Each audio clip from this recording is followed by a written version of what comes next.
Halo, assalamualaikum. Kembali lagi di official YouTube Gantesya Mardatila.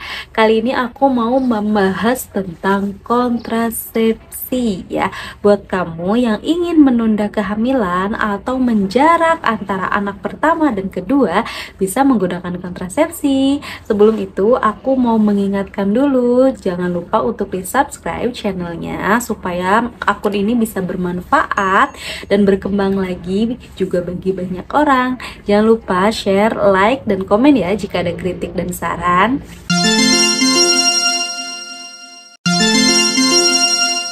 Jika kamu sudah mantap dengan pasangan untuk menunda kehamilan, nah kontrasepsi ini bisa menjadi pilihan buat kamu dan menjadi referensi nih mau menggunakan kontrasepsi yang mana. Nah, secara umum kontrasepsi itu dibagi 3 ya. Ada KB hormonal, KB non hormonal, dan KB permanen. Kita akan bahas satu-satu ya. Oke, yang pertama ada KB hormonal nih. KB hormonal biasanya memasukkan hormon sintetis seperti hormon estrogen dan progesteron.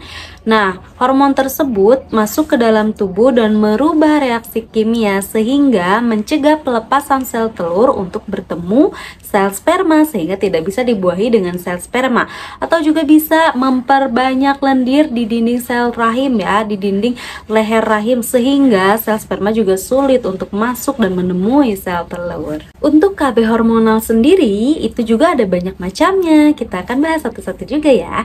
Yang pertama ada KB pil. Pasti udah banyak yang tahu ya, KB pil ini berbentuk bulat kecil ya, mungkin bentuknya seperti permen ya.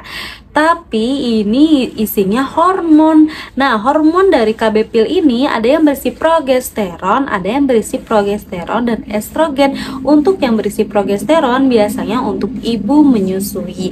Namun untuk minumnya ya, cara pakainya itu sama saja ya. Jadi setiap hari harus rutin meminum pil. Jangan sampai lupa, jangan sampai bolong-bolong, karena KB pil ini juga kemungkinan besar kalau misalnya tidak disiplin itu kemungkinan besar akan terjadi kehamilan.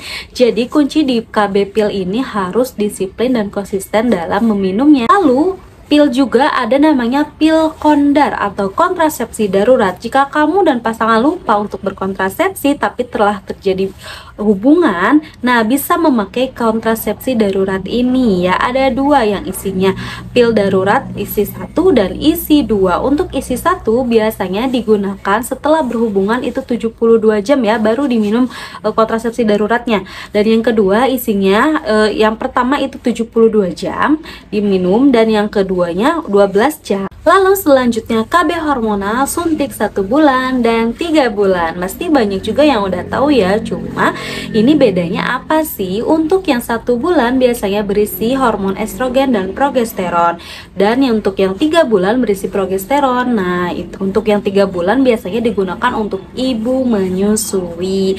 Nah, biasanya untuk KB hormonal yang suntik ini kekurangannya bisa merubah menstruasi ya, atau di luar siklus ya menstruasinya, nyeri kepala, nyeri payudara, atau BB berat badannya menjadi naik. Tapi di setiap orang juga berbeda ya efek atau reaksi KB tersebut. Ada yang cocok menggunakan KB dan tidak ada efek sampingnya, ada juga yang tidak cocok dan merubah reaksi hormon tersebut, terjadi efek samping ke tubuhnya seperti perdarahan ya, atau menstruasi di luar siklus dan sebagainya. Nah, untuk KB 1 bulan dan 3 bulan untuk mengulang siklusnya, jadi itu biasanya saat kita suntik KB nanti akan dikasih jadwal kapan kunjungan ulang untuk di KB suntik 1 bulan dan 3 bulan ya. Jadi harus sesuai jadwal, jangan sampai lewat dari jadwal ataupun kurang dari jadwal, karena kalau kurang dari jadwal biasanya nanti akan ada penumpukan hormon. Kalau lewat dari jadwal biasanya nanti hormonnya akan habis, lalu misalnya dipakai untuk berhubungan, nah itu bisa terjadi namanya kehamilan. Makanya harus konsisten juga ya, sesuai jadwal. Lalu selanjutnya ada KB implan. Nah, KB implan ini biasanya diselipkan di lengan ya, jadi sebesar korek api si KB-nya itu. Nah, biasanya untuk KB implan fungsi kerjanya dia akan perlahan mengeluarkan hormon progesteron yang sama saja fungsinya ya, untuk menekan pelepasan sel telur sehingga tidak dibuahi sel sperma. Nah, ini biasanya 3 tahun ya. Untuk pelepasannya juga biasanya akan dibongkar lagi di lengan ya, jadi harus mantap tepat untuk memilih KB implan ya. Nah, untuk KB hormonal tersebut biasanya untuk pelepasannya memang berbeda ya. Ada yang kalau misalnya untuk pil dia tinggal udah nggak usah minum aja gitu kalau untuk mau lepas dan mau rencana program hamil. Untuk suntik, nah suntik juga sama ya, tapi biasanya kekurangan suntik ada yang memang dia harus adaptasi dulu untuk kembali subur. Sedangkan implan untuk pelepasannya sama, dia harus dibongkar lagi di lengan dan pasti akan ada bekas memar dan sakit. Selanjutnya kita ke KB hormonal. Banyak macamnya juga ya, ada namanya kondom, ada IUD ya. Untuk kondom biasanya ada kondom untuk laki-laki dan kondom untuk perempuan. Bentuknya itu seperti tabung, dan untuk kondom laki-laki biasanya di ujung ada tempat untuk menampung si cairan spermanya.